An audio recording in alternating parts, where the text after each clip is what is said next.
Before we start today's episode, let me tell you about my latest adventure. Introducing Lux Coffee Co., a specialty-grade coffee company inspired by creativity and creatives. The debut range is sourced from some of the best farms in Brazil, Peru, Colombia, and Africa, offering beautiful flavors and notes. Our single origins and house blends are roasted every Monday for next day shipping. Visit luxcoffee.co.uk and use code PODCAST for 15% off your first order. And yes, there's exceptional merch too. Lux Coffee Co. is where art meets exceptional coffee.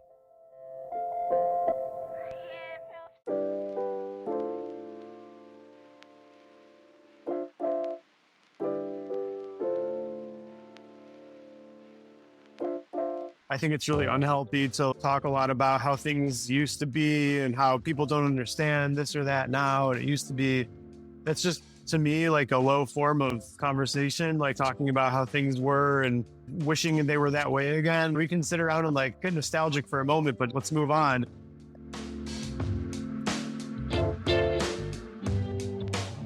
Welcome to Mindful Creative Podcast, a show about understanding how to deal with the highs and lows of creative lives. My name is Radim Malinic, and creativity changed my life, but it also nearly killed me. In this season, inspired by my book of the same title, I am talking to some of the most celebrated figures in the creative industry. In our candid conversations, my guests share their experiences and how they overcame their challenges and struggles, how they learned to grow as creatives. A creative career in the 21st century can be overwhelming. I wanted to capture these honest and transparent conversations that might help you find that guiding light in your career. Thank you for joining me on this episode and taking the first or next step towards regaining control of your creative life. You ready?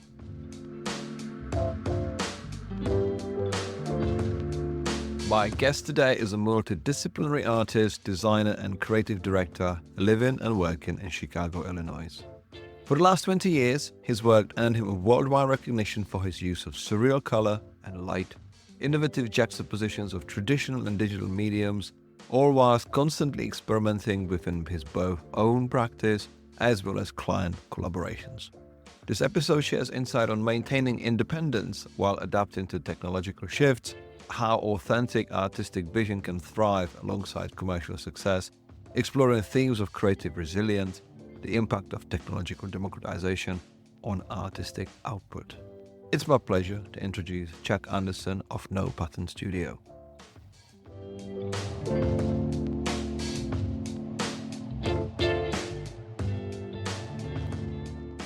Hey Jack, good to see you again. How are you doing today? I'm doing well. It's beautiful in Chicago. Can't complain. The spoils of global warming are upon us. It's been like 80 and sunny every day in Chicago for like an entire month, and it's almost October. So I guess you gotta enjoy it while you can. Before we kick off, if there's anyone who've never heard of you, how would you introduce yourself? I would introduce myself by saying I'm entering my 20th year of being an independent artist and designer, very sort of mixed media, hybrid, digital, physical. And 5 of those 20 years were spent in-house at 2 different agencies, but I still maintained my practice with No Pattern during that time, but my focus was split. So from 2015 to 2018, I worked as the design director at Habas, Chicago. And then I was at another agency called MKTG, which is owned by Dentsu. And it was more of like a experiential live events type of agency. And I was the group creative director there for 2 years. So I explored that for a little bit. Fortunately, never had much conflict and was able to maintain my own thing during that time, but it taught me a lot. And then COVID set me back on my way because an agency doing live events for sports at the time was not very viable to exist any longer. So pretty much everybody got let go except for a couple of people. And it was the best thing that could have happened because I think I'm really meant to be independent and set me back on my own path again. I'm a dad. I've got a 7 and a 3-year-old. And so that defines a lot of my life and time and structure and the way I think about work and everything now. But yeah, I think to anybody who like doesn't know, I think probably the main thing is that I started when I was 18 and didn't go to college. And here I am almost 40 next year. And I've seen a lot, really still excited by the state of things and the perpetual student of the internet and what young people are doing. So yeah, I guess in a nutshell. In a nutshell, I've been lucky to have seen potentially, I think, every single year of your career. Because I remember when you came out with your unique style, it was quite something that shaken up the digital scene and the creative, both graphic design and digital illustration. I think through your experimental way of using creativity, you said something which actually influenced a lot of creativity. But I've got almost two quotes that make me define your career. One of them is yours, which is if you do something, something will happen. And then there's quote by Ethan Hawke when he did his TED talk. He said, give yourself permission to be creative. And everything that I've witnessed you to do, from your self-initiated work, from your online stores, from your publishing your own books, creating things, going into NFTs, I always felt like your story was such a raw and unfiltered exploration of creativity that has been inspiring, because obviously it influenced something that I do. I've dived off to do different things, but still make books and I still make digital stuff, still explore creativity. So when you look back at your career, I know that you worked out how to get people's email addresses from magazine mastheads, and then you contacted them, and that was your kickoff, right? Yeah. I still do it today. It still works if you know how to write a good email and be real normal and don't weird anybody out. I think that's like the biggest mistake I've seen when I've spoken or talked about this with people, gotten the emails myself. I've got emails from young designers, students, whatever. And people just love to put like the longest stories ever together in an email and then put a PDF in there. And I'm like, I'm not going to read it. It just feels like a pitch, and I don't really want to casually be pitched in my inbox when I'm not looking for something. So I feel like the only way to capture that moment, if you get someone's attention over email, is like short and sweet, right to the point, introduce yourself. Why are you emailing? What is the purpose of this? Who have you worked for?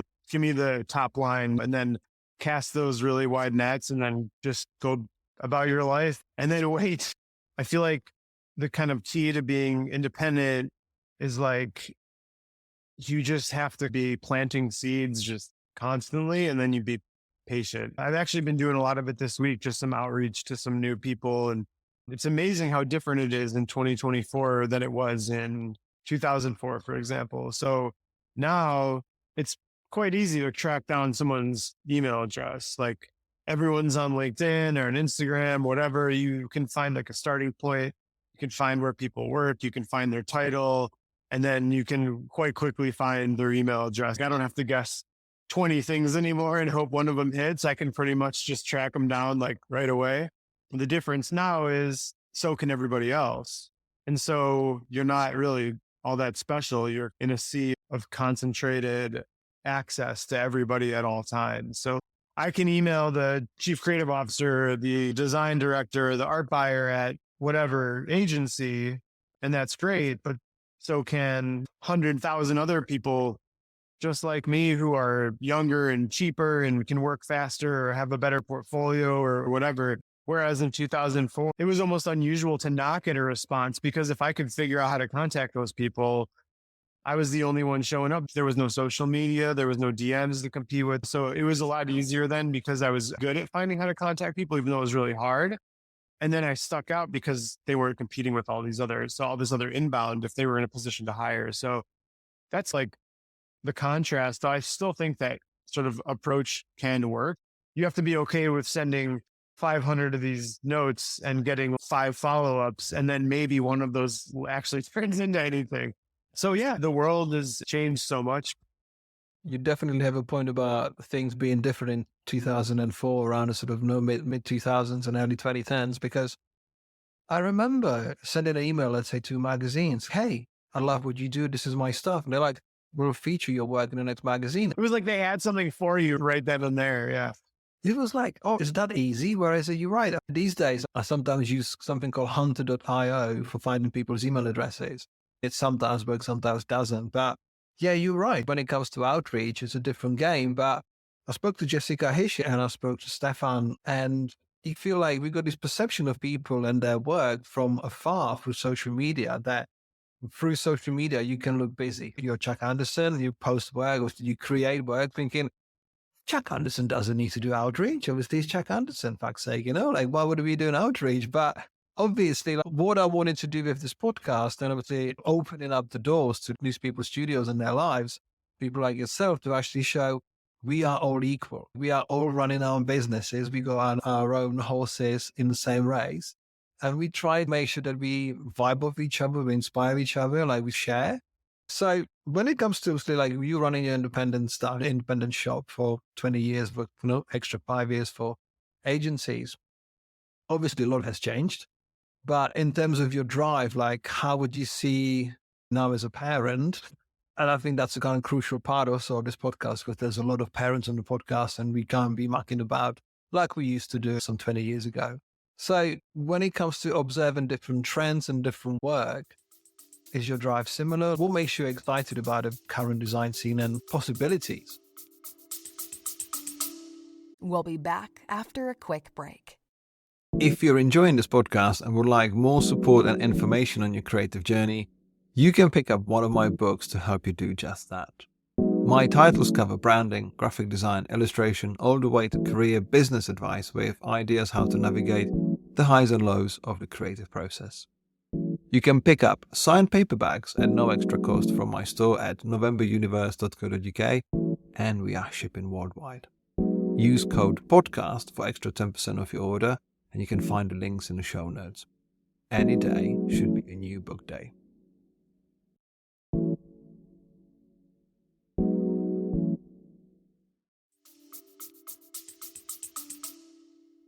Sure. Is my drive similar? I guess to answer the first question, yes.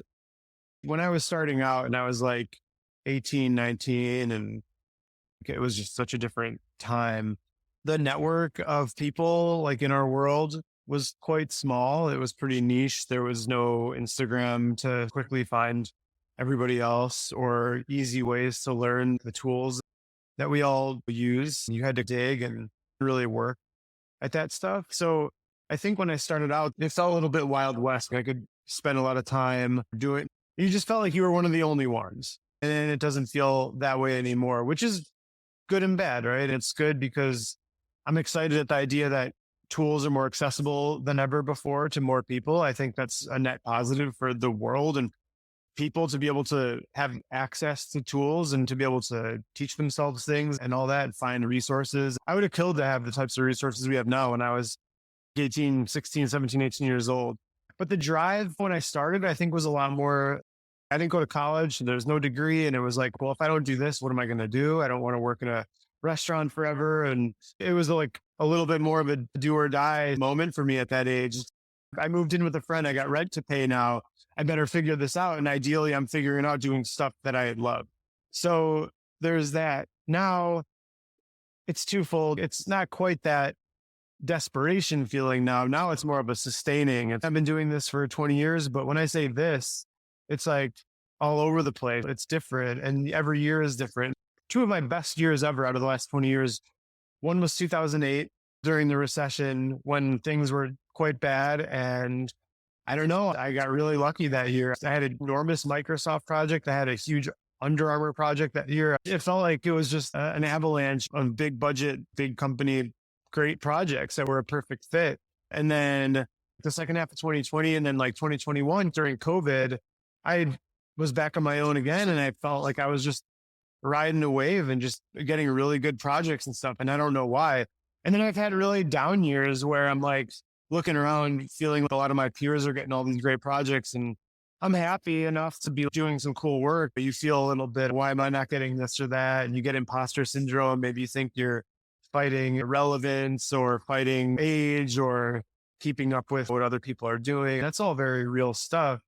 I don't let any of it like bog me down at all, but I think it certainly enters the equation when you've been doing something for a long time. I think for me now, I don't really know anything else. I know different like offshoots and versions of what I do and different ways that I can harness it to make things and build things and new projects. So I know a lot and I have a lot of ideas, but they're all in this creative design, art, hybrid thing. And so I got to keep making project and doing things to get that out of my system and then hope that a handful of clients every year find it interesting enough to hire me and pay me so that it supplements all the bullshitting that like may or may not lead to actual money.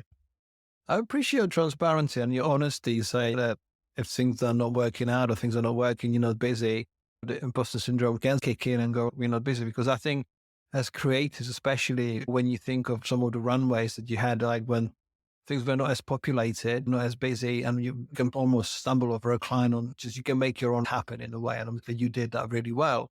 And I think it was much easier back then because what you were producing was really exciting. It was one of its kind. And you had such a trademark style that it was like, okay, well, that's what it is. It was also stolen a lot of times. Like you had nothing to more copycats, and we'll have to talk about it in a minute. But I think when you talked about like having worked in COVID and the financial crash, I think that was almost like a validation of having something which is worthwhile that people will find, because I can echo that sentiment because we were super busy through COVID. Like we did incredibly well. We did also incredibly well for financial crash. Sometimes it's like nonsensical. Wait a minute.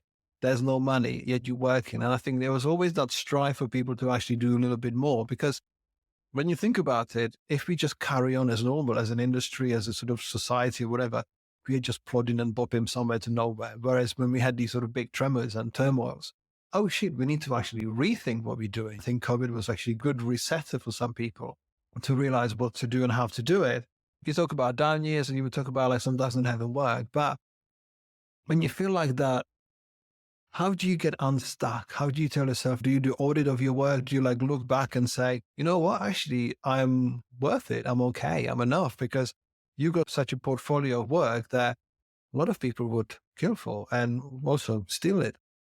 It's kind of like two questions though, because like on one hand, I'm always very grateful for the opportunities that I've had. And I'm in a position where anytime I feel down or in that stuck mode, I remind myself how many people in the world are trying to make a name for themselves in some sort of creative lane, be it graphic design, art, painting, someone making things and selling them on Etsy, little crafts, trying to figure out if that's for them, film, photography, like whatever.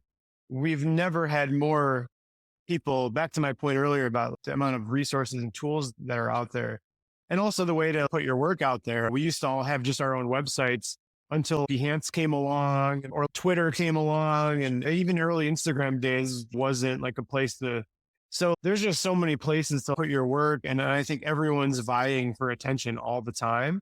So whenever I feel a little down on my luck or whatever, I have to tell myself, hey man, like you're really one of the lucky ones. There's a lot of people who would really love to have the foundation that I have on which to build. When things are down, I can lean on the fact that I've worked with the brands, collaborations that I've done, or have the portfolio that I have or whatever.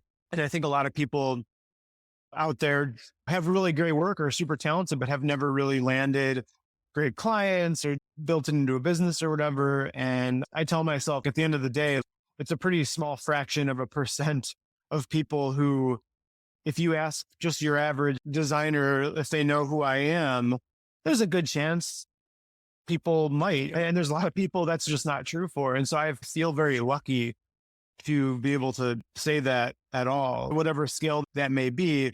I always try to remind myself to be grateful. I think like when you're grateful and you have gratitude for your lot in life and like where you're at, if you're someone who's been able to do some of the things that I've done, it's the best type of reminder to stop feeling sorry for yourself and get unstuck. Hey, there's a lot of people out there who would kill to be in half the position you're in when writing one of these like cold emails or attempting to sell something. That's another thing. It's really hard to sell one thing at all. There's a lot of artists who would make something and try and sell it, and it's not even that expensive and they can't sell it. And then meanwhile, I can put up a book for $120 like I did recently, this hardcover signed book, and sell a bunch of copies. I really shouldn't complain at all. So that's really it. I think you just got to remind yourself if you're in a position that you're lucky. I think it's a constant cognitive sort of dissonance, because if we don't really have defined enough, like we always think like we can do more and more, and there's always something else to do. And of course, you got families to feed, you got bank balances and mortgages. But when I look back, like those 20 years ago, it was such an amazing melting pot of a simple, almost a simple scene, because there was a few blogs, there was a certain websites that everyone would go on every day. We had these magazines like Computer Arts. And I remember been lucky to be actually in one of, let's say there was 5 or 6 or 7 magazines focusing on digital art and creative design. And I'd be like, at least in one of them every month. And I didn't think that was enough. I was like, I need more. We need more. Like, it was just like, no, more, more. Cause it was almost like we were everyone's friend in a way, because you want everyone to succeed, but you also had to look after yourself. Let's say 100 pages in a magazine. And then you go like, oh, right. Okay. And then I look back at these magazines the other day and it was just a pile of tall stack. I was writing tutorials and being interviewed and writing articles about this and that. But we never really had that leveler to actually take time and look back and go, oh shit, we've created so much. We've said so much. We actually shared it.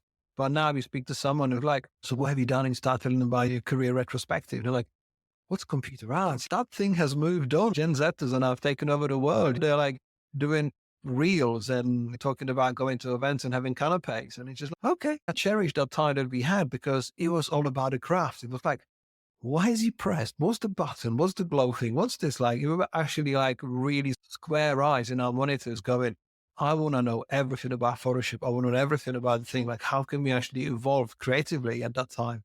So when you came out with your aesthetic, it was quite groundbreaking because everyone was like, oh, I want that. But your influences, I know that you were starting with photography and photographing your dog bowl with some paint in it or like color dyes. That sort of really early stuff. Yeah, that's really going back. My brain keeps in there. And yeah, then you just came up with this glowing thing and all of a sudden it was there. So I know that one of the influences was people like Mark Romanek, really flamboyant direction style for music videos. So your work was always multicolor, multi-layered, and always somewhat related to the love of death metal and heavy music. And it's just this mixture of things that, as you've said, like it keeps changing almost year on year, but it always retains the no pattern aesthetic. So a long-winded question just to take us through your influences and how they change and shape over the years. Yeah, he's a funny one to bring up because there's really nothing about his Mark Romanik's music videos or filmmaking that has any literal impact on my work. You would never really draw like a line from who he is to me, other than to say that when I got the Director Series DVD set, for people who remember that, it was like Spike Jonze and Mark Romanek and Chris Cunningham and a legendary series of bodies of work from these filmmakers who made really important music videos, especially for those of us who grew up in the 90s, all these directors who were doing the best videos ever made. But in particular, there was a second DVD on the Mark Romanek one that had a little documentary and interviews of people talking about him and his impact on them and how he worked on set and everything. And I don't know why, but for some reason that the way he talked and how intense he was and about just how much respect he had from people he worked with. I don't know, something about that really resonated with me. And I saw it at just like a perfect time in my life. But again, it really had no aesthetic impact so much as like a work ethic approach type of influence on what I did. It's funny. I would say that like most of the influences I've had over the years, it's not people who do work that look like mine. I've never really claimed many graphic designers to be an influence on me. It's funny too. I've done so much work over the years that I would never put up on my own wall. I'm really good at making a certain thing and enjoy the process of it. But the end, it's funny because a lot of times the end result isn't necessarily like my taste, if that makes sense. And I'm not sure why that is. It's probably something like some weird professional therapy session one day to understand like why I don't ever necessarily make. And it's because a lot of my taste in art and the things that I actually like to look at are a lot more simple. Whereas I've always just made really complex or busy looking work. And I don't know why that is. It scratches an itch for me viscerally to make work that looks like the work that I make. But a lot of times it's not necessarily stuff that I would want to put up on a big frame in my house. So I don't know how to square that. So the people whose work that I've always really admired and whatnot are just people really outside, a lot of painters and people who work in sculpture, and the Mark Romanek example. There's just people that impact on my thinking. To me, like the style is consistent over the years. I feel like I'm making work right now that you can harken back to 2004 and be like, oh, I see. It's different, but it's still there. It's still me in spirit, even though the techniques used or the ideas or concepts or subject matter are very different. I think there's still like a quality of color and composition that is consistent. Yeah, but I've been trying to rethink that a little bit because I do want to make work that I'd be proud to put up on my own wall. And I think maybe sometimes untrained artists like myself, I'm not having gone to school.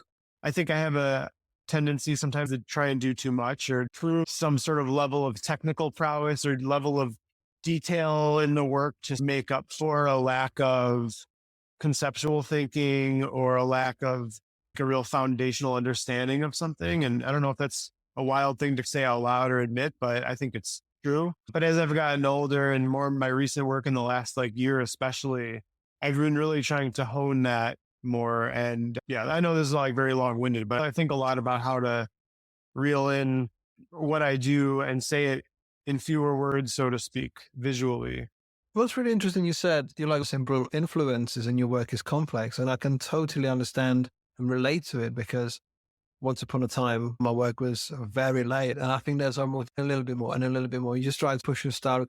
Again, there's no defined enough. So you can just keep going until every pixel is covered. When I read Interview with Noam Bar, and I met him a few months ago, and he's like, oh, when my work looks too cluttered, I pare it back. And I'm like, you're Noam Bar. You've got 5 objects in vector in your images compared to what we've been doing and you've been still doing. It's uncomparable to someone like him. This is too busy. I'm like, fucking hell. You haven't seen our work. It's just got hundreds of layers and hundreds of groups and it's glowing, it's moving. It's just got everything, the textures. So I think it's different, but I think there is something that was once defined or once said by a philosopher called Alain de Botton. He said that there's 2 types of kitchen advert. You got the one which is Italian marble, strong edges, very clinical, very simple. And that's for people with busy lives. They want to come home to something serene and offset it. Whereas if you do not have conflict in your life and stuff, and you actually quite like something, you actually offset it with your work, which is busier, more intricate, it's more explorative. And I think there's something that comes from our soul that you project it to your work. And no one says it should be simple. It just should be exactly what you put into it. I think speaking less specifically around style or aesthetic, are the ideas better now than they were? Or is the way that I'm market it better than it used to be? That's a big one to me. I've realized what I'm really not good at. I know I have good taste and good eye for typography and in design aesthetics, but I'm not a type designer and I never will be. I don't have the patience. I do best when I try not to screw around with fonts too much and I just keep it simple. I do best when I think about having a website that acts as a white cube gallery space and doesn't look like I'm trying to fool anybody into thinking I'm interested in getting hired to make a website for them, because I'm not, and that's not something that's interesting to me. I think over time I've come to know myself better. I look back at a couple of the books that I did a long time ago, or the websites I used to have. I'm really proud of the websites I've always had. I've always kept it extremely Spartan. It's been very stark. It's always been just this white background with courier text and inspired by early internet, Drudge Report, Jacob Nielsen web design, not anti-design almost, really fundamental text with images. That's just always been my taste. And I also think it helps my really busy work stand out to not compete with anything else. But I've gotten better at honing in on that notion over the years, which I think is good. And maybe this is another topic, but I think half the battle, and there's the artwork and there's the design, the actual work. And then there's how you talk about yourself and how you position yourself and how you post and how you carry your bio and the things that you choose to kind of wrap it all up in. I know a lot of really talented artists who can make themselves seem cool to save their lives. And they have the worst website ever. And I don't mean worst as it could be fancier. You're oh man, it'd be a band that you love puts out an album and the cover is just truly bad.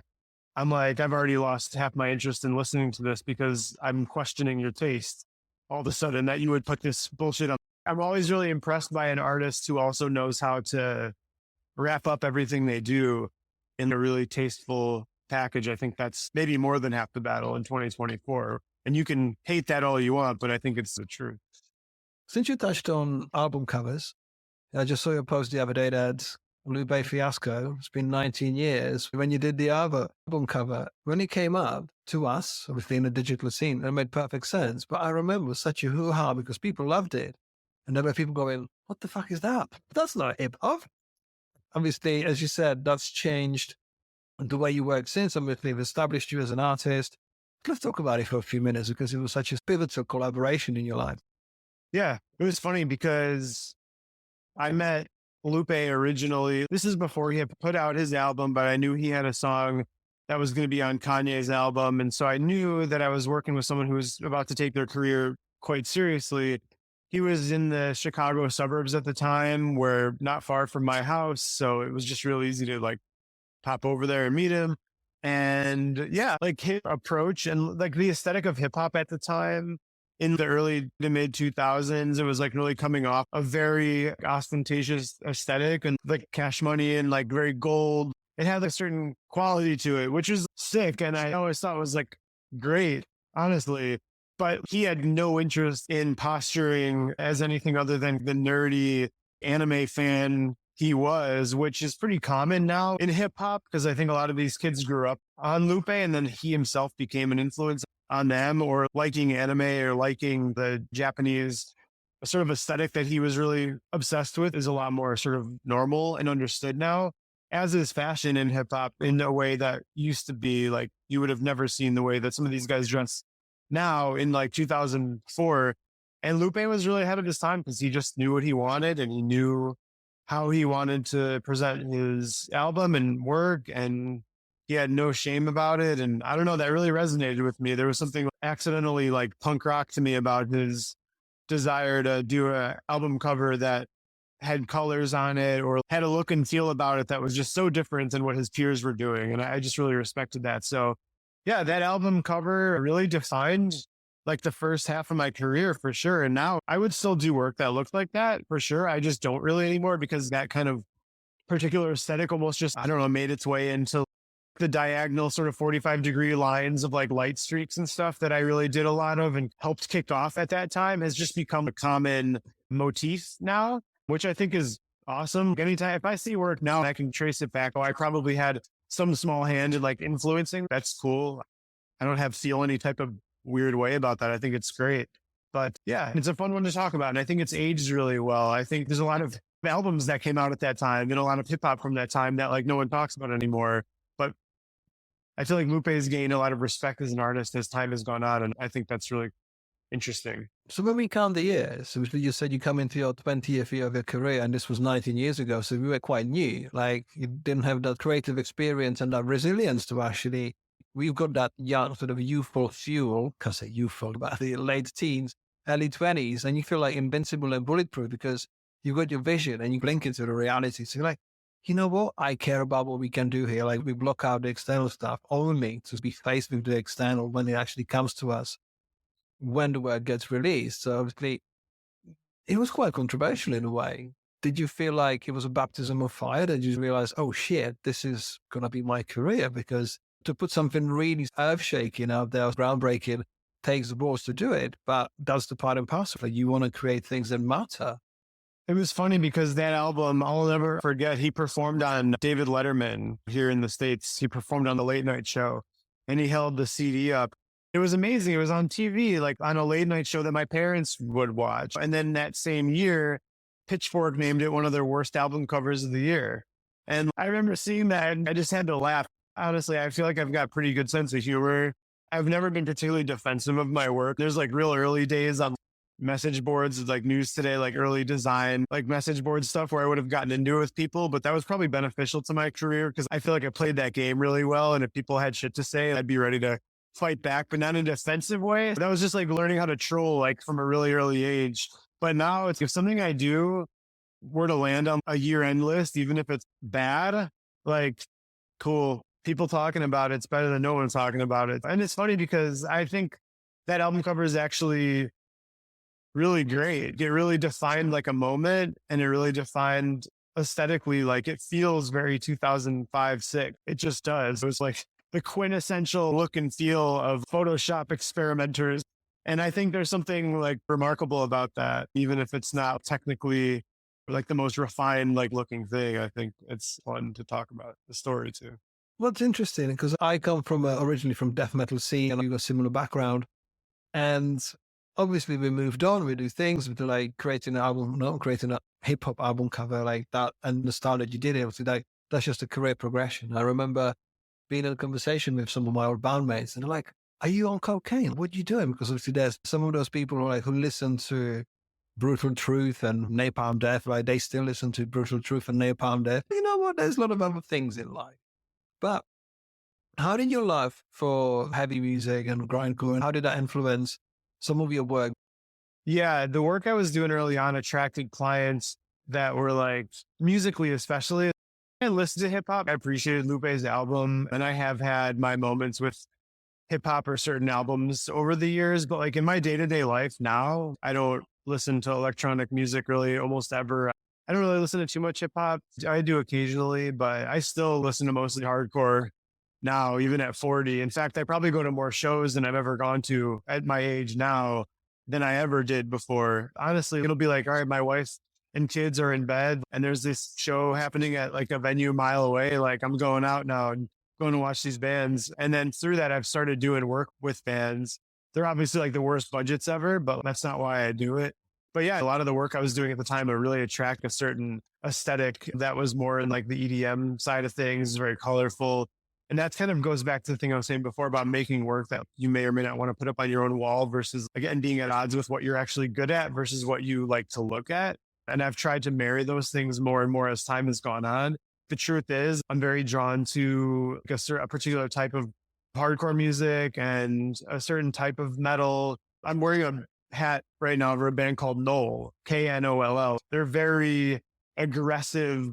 They're from America, but from the South. And it's just like a very, very, very aggressive, fast, short song, like grindcore. And then Triple B album or record label, which is a hardcore label. And something about the aesthetic of that type of music has always just, I don't know, it's just always resonated with me. Jacob Bannon from Converge is one of my like earliest influences. And the album Jane Doe is probably like I would say one of the most important influences on my career. I remember being in high school when that came out and I just wanted to mimic that album package. I would sit there looking at the booklet for hours. Another one from a band called American Nightmare. I was really drawn to well done graphic design paired with abrasive music. I thought that was cool. I don't know. There was something interesting to me about the dichotomy between the violence of the music and like a clean presentation. And so I think that has a lot of impact, I think, now on my work. The work I've been doing this past year, I would describe a lot of it as like quite violent. And I don't mean in that there's like blood splatters on stuff. It's just very brooding or like very aggressive in its textures and the quality. But then I find moments to balance it out with a real delicacy, I think, by adding really delicate floral elements. And I don't know, something about disarming like macho aggression in something is really an appealing concept to me. Hence like the old English I use, but then the little tiny flower with it. I like that sort of push and pull. I'm actually trying to find out, what does your hat say? Now I know what it says. It's backwards here, I think, but there's a Knoll. It's a band called Knoll, and their music is borderline unlistenable levels of aggression and fast grinding hardcore. But the vocalist is such a talented designer and he does such a great job with all their album packaging and their brand as a band. I'm really drawn to that because there's other bands that sound like this and all the artwork is like a skull being splattered by like a baseball bat and stuff. And I'm just like never going to wear a t-shirt with that on. I like the mature like refinement along with the music like that. I think for my teenage sins, I used to wear Cannibal Corpse shorts. It was the hammer smashed face or whatever artwork. So but you got to do it. Of course, I wore my jeans because I was 14 or 15 back in the day. There's a place for that stuff. Don't get me wrong, but I can't be showing up to my kids' school like wearing that kind of thing.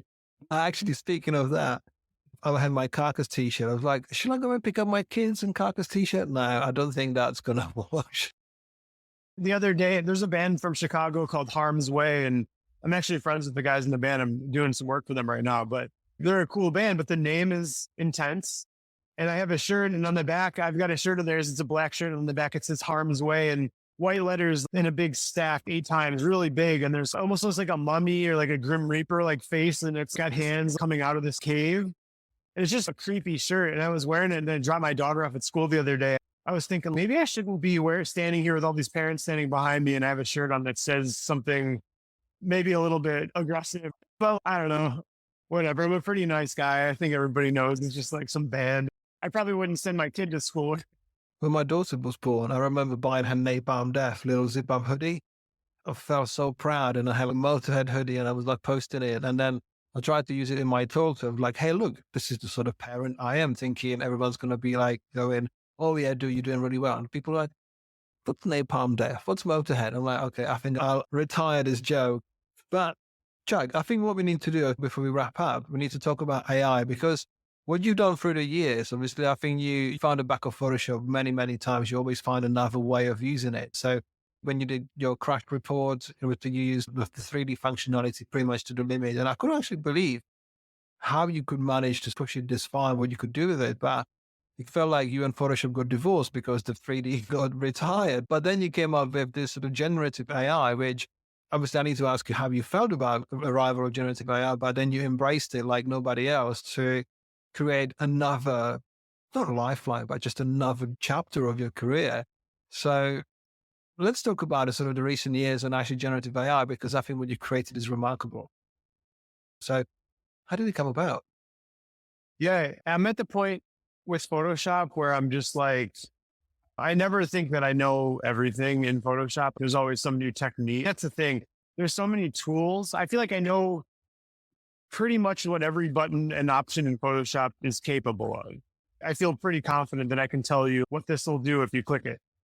But what's interesting is the combination or the order in which you do things, or when I really, really started to understand the power of smart objects, for example, and editing something here, but then having a whole big stack of blending options and like layer adjustments over top of a group folder with smart objects inside. And when you realize how to do new techniques or whatever, that really is a powerful thing, I think. And there's always some new way that you could change. There's finite amounts of tools in Photoshop, just like in the real world. There's only so many tools at the art store. Like you can count and get to the end, but the order in which you apply them, or the combinations that you use them, or the combination plus adding one new thing and then combining that with some other thing, that's where the infinite is. That's where the endless opportunities. So for me, I've always been really good at just finding back doors to scratch the itch of what I want to do. And the truth is, I never learned Cinema 4D or Blender. And frankly, like at this point in my life, I don't know that I have the patience to. I'm just too antsy. And if someone were to sit down with me and just show me how to do like a couple of things that I specifically wanted to know, that'd be cool. But it's too overwhelming to me to think about starting from the ground up at this point and adding something like that to my repertoire. But I still did want to try some 3D stuff. And when I started messing around in Photoshop with the tools that they had at the time, which they've completely gotten rid of now, I literally can't open those files anymore because Photoshop fully removed now all 3D menus, and they've completely segmented it into other apps outside of Photoshop, which sucked because I really love that work and I would still do it if I could, but I literally can't do that particular aesthetic anymore. All that said, the backdoor comment I made, it's like I was able to find a way to scratch the itch of wanting to do 3D by figuring it out in my own weird little way in Photoshop. And then I did a project called Infinite Pressure. It was a collection of 99 NFTs. I put out in 2021. I put it out at the truly perfect time. I hit a jackpot on the timing of that project. And because the last hot moment with all that stuff before everything bottomed out. But that was a project that had me explore the idea of generative art without actually doing code. But I was channeling the aesthetics of a lot of generative art in Illustrator and reverse engineering how I would want the results to look while not actually doing code. And then the more recent stuff with Imagine Wreckage started in Photoshop by doing generative fill, and I would just add things one on top of the other. As soon as Adobe introduced generative fill and I started figuring out like what it was capable of, I was just totally blown away. And then combining that with Midjourney, and then combining that with photography, and then combining that with all the other things I already knew how to do, and having this whole new foundation of an image to build on top of was so exciting. That was the power I saw in AI. It was like treating the results as found images that I could use in a collage rather than, oh, look at this thing I typed out and it just spat out some kind of like cool looking thing. It was like, no, look at this thing that can act as the first 20% of a design that I can go in and build on top of. And that was where I really got excited, and where Imagine Wreckage as like a project really started to develop and thrive. And then it ultimately impacted these like physical explorations I've been doing with resin and all that. So yeah, that's what the last year has been. And then I got this new book, like the biggest book I've ever done, and I put out, and it's been fun, man. It's been a slow, 2024 has been a weird year. It's been like really slow on the client side of things. but I've probably never felt more creative and full of ideas than I have this year. So that's really carried me this year, is the energy that I've been able to build and the momentum I've been able to get from my own stuff, despite client stuff being slow.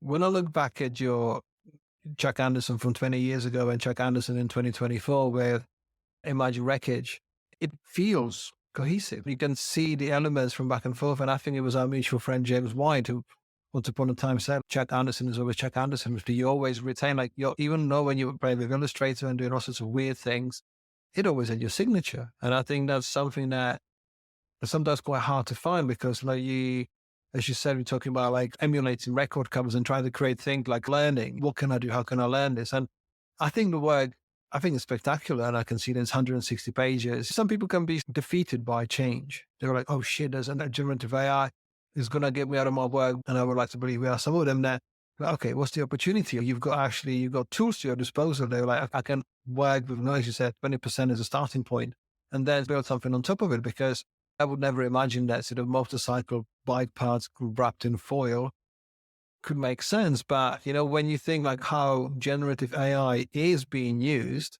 and most of it is just basically just a jazzed up clip art. Like we used to have clip art 20 years ago, and now people just make these images that look 3D. They'll even like change the color hues in Photoshop just to say, hey, actually I've created this preset is the same. And I think this is where the imagination actually works to benefit, and actually to anyone's benefit. Like, actually, what can you do with it? Because it's made for something. It's been engineered by people. It's not been done by not the likes of you and I going, hey, look, there's amazing aesthetic. Let's build something really interesting for me. It's engineers building a code. So I think what you're creating with this is amazing. And congrats on another book, because I've got Crash Report, which I got, and that was like pushing boundaries with the tools that finding things in your own way are quite unique. I really resent that I can't still do that crash report work. I think the only way, I have to find like an old PC that has Photoshop installed on it and doesn't require like Creative Cloud that I could just use independent of any updates or anything like that. It's probably the only way I might be able to still do it.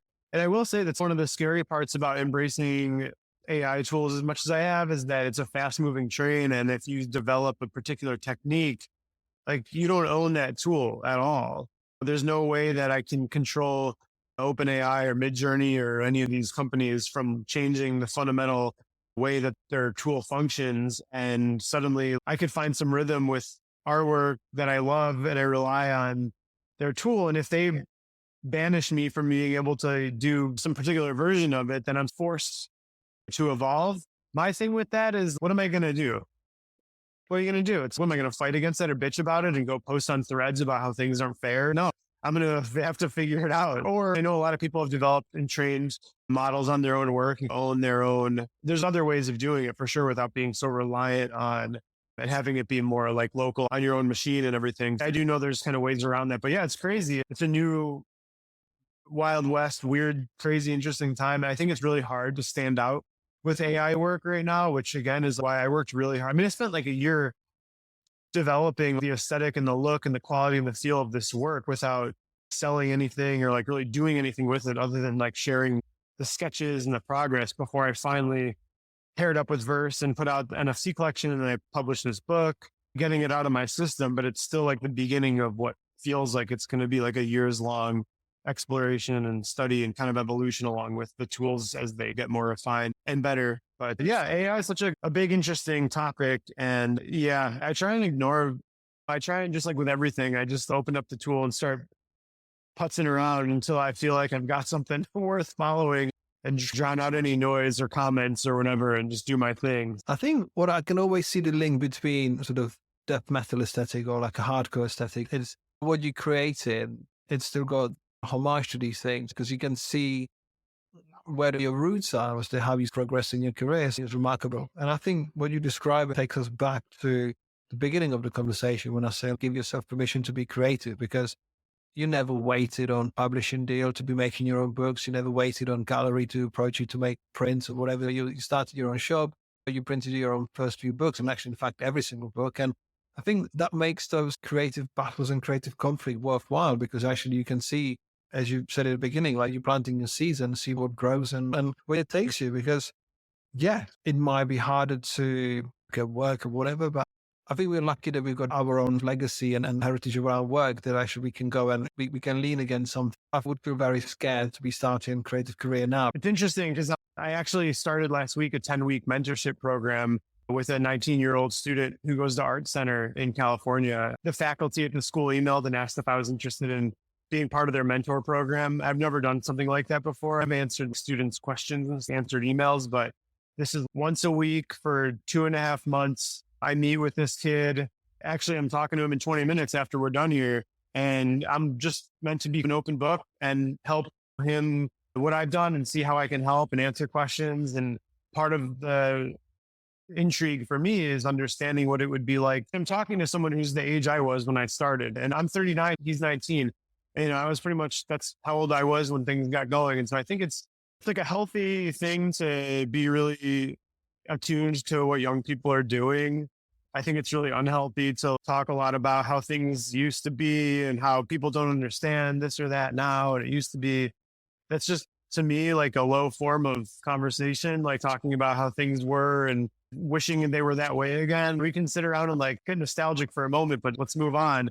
And that's part of why it's so interesting to me to talk to him, is because I already, after one meeting last week, realized how difficult but exciting it must be to start a career right now. Because like you said, everything's amazing. And I think every generation thinks that. When I was 19, like whenever Photoshop update came out, I was probably like, oh shit, it could never be better than this. A computer could never be faster than it is right now.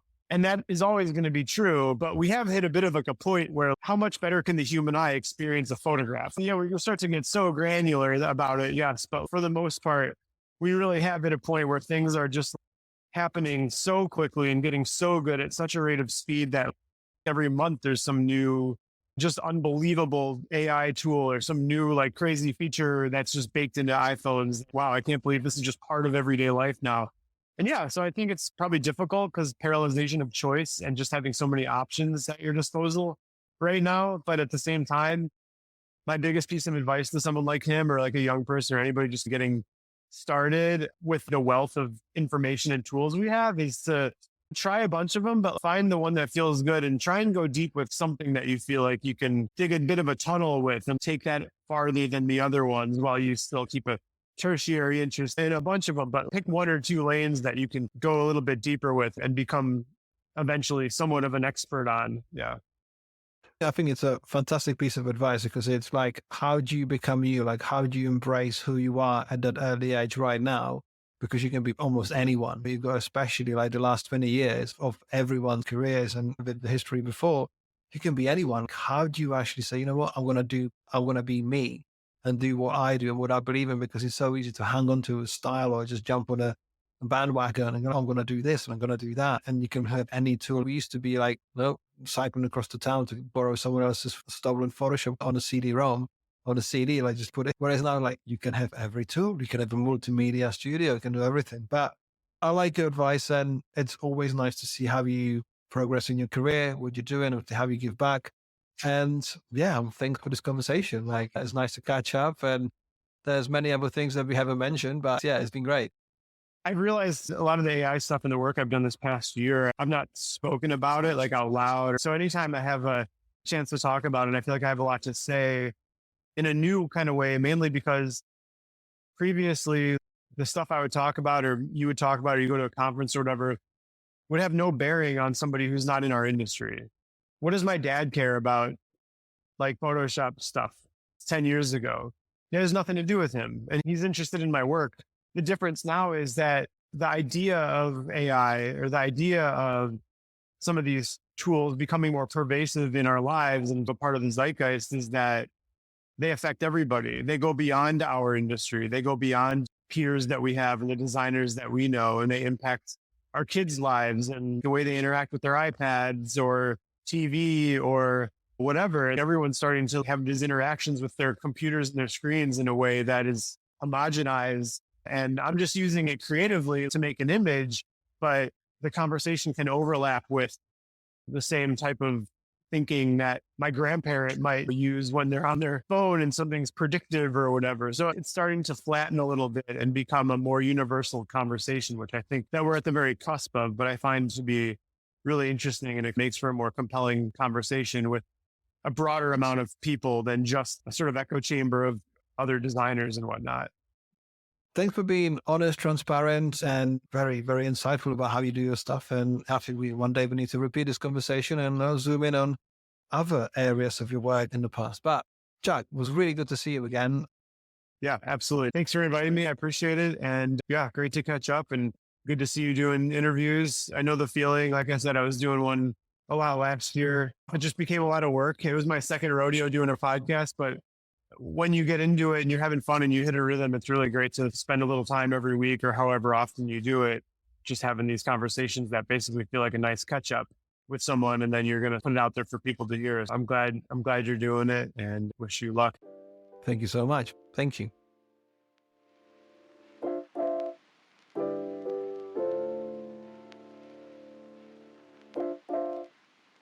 Hey, thank you for listening to this episode of Mindful Creative Podcast. I'd love to know your thoughts, questions, or even suggestions, so please get in touch via the show notes or social channels.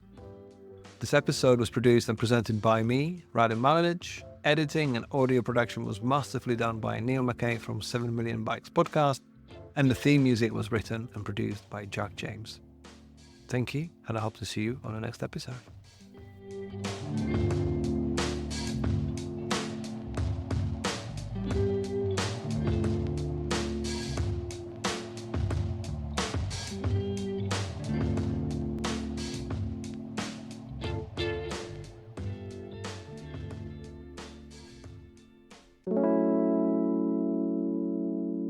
Hey, just a quick note to say thank you for joining me on this episode. If this is your first time or you're a regular listener, please take a minute and rate the show on your chosen platform. A short review helps every show to be more visible to new listeners and provide them with value. So thank you for helping out. Thank you.